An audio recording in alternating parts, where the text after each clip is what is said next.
కడప నగరంలోని భగత్ సింగ్ నగర్లో హృదయ విదారక ఘటన ఒకటి వెలుగులోకి వచ్చింది. ముక్కు పచ్చలారని చిన్నారిపై ఓ కామంతుడు కన్నేశాడు. ఆ బాలిక ఒంటరిగా ఉన్న సమయంలో బాలికపై అత్యాచారానికి ప్రయత్నించారు. ఇక ఈ ఘటనను స్థానికులు గమనించడంతో పెను అనర్థం జరగకముందే 5 ఏళ్ల చిన్నారిని రక్షించారు. వెంటనే స్థానికులు రాజ్ కుమార్ అనే నిందితుని పట్టుకుని చితక పాతిన అనంతరం పోలీస్ స్టేషన్లో అప్పగించారు. లోపల నుంచి మా కూతురు ఉందని చెప్పి మా వదిన పోయి తీసుకొని వచ్చేసింది పిల్లలు పాపని.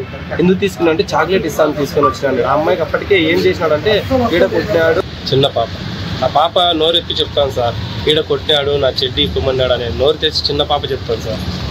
దయచేసి అలాంటి వ్యక్తుల్ని బయట పెడితే ఇంకా చాలా మందిని ముసలోళ్ళని కూడా చేపెట్లు అవుతాడు సార్. పాపల్లో కూర్చొని ఆడనే మందు తాగుతాడు, చేపెట్లు అవుతాడు.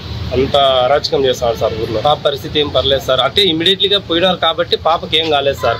లేకపోయింటే ఇంకొక గంటకు కానీ 2 గంటలకంటే వాడు మత్తులో ఏ పాపని ఏమైనా చేస్తుండొచ్చు సార్. అది ఊహించుకునే అది ఊహించుకుంటేనే వాళ్ళ తల్లిదండ్రులు ఏడుస్తున్నారు సార్. దయచేసి పాపకు సార్ బాబాయిని సార్ మేము అనగానపల్లి సర్కిల్ నుండి చెప్పినారు సార్. అప్పుడప్పుడు నేను ఇమీడియట్లీగా మన పోలీసు వాళ్ళకి ఫోన్ చేసి కాపాడండి సార్ అని చెప్తే పోలీసు ఇమీడియట్లీగా వచ్చినారు సార్ ఇమీడియట్లీ. ఆ ఫిర్యాదుదారుతో పాటు ఫిర్యాదుదారు భర్త కూడా వచ్చినాడు. వాళ్ళిద్దరూ రాతపూర్వక ఫిర్యాదు చేసినారు.